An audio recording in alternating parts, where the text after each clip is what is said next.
5 Americans who had been imprisoned for years in Iran are back on U.S. soil. Their release is a diplomatic breakthrough after years of complicated relations with Iran. Kevin Cirilli tells us about the Americans who are now back home. 5 Americans returned to the United States on Tuesday morning after being wrongfully imprisoned for years by Iran. It was an emotional scene as several of the prisoners embraced family members pre-dawn on a tarmac at an airport near Washington, D.C.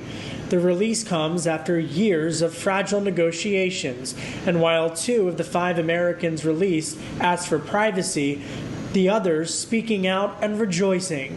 Secretary of State Antony Blinken telling reporters on Monday it was a day for celebration. It's easy in the work that we do every day sometimes to get lost in the abstractions of foreign policy and relations with other countries. But in exchange for the release of the Americans, President Biden approved unfreezing $6 billion of oil revenues to Iran. Biden officials say the money will be used for humanitarian aid. But Republicans are criticizing the move, arguing that Biden was enabling Tehran's bad behavior in the prisoner exchange swap. This will go into more terror operations where they try to kill Americans. They kill, Israelis.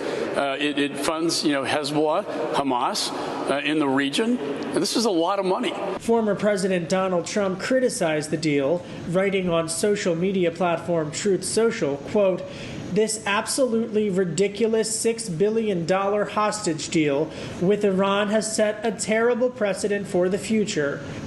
In 2018, Trump withdrew from the Obama-era Iran nuclear disarmament deal, with Trump and other Republicans arguing that Iran was not holding up their end of the agreement.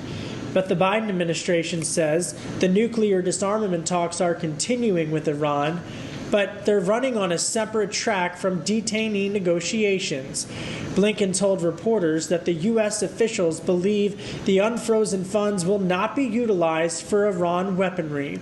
We're very confident that the funds, the Iranian funds, that have been made more easily available to Iran as a result of the actions that we've taken will be used exclusively for humanitarian purposes, and we have the means and mechanisms to make sure that that happens. While most Democrats praise the Biden administration, centrist Democratic Congressman Dean Phillips tweeting, "Iran is a clear and present danger, and the prisoner swap deal is disconcerting on the surface.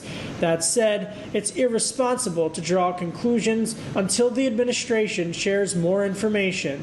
I'm hopeful there's more than meets the eye, and will opine once that's clear."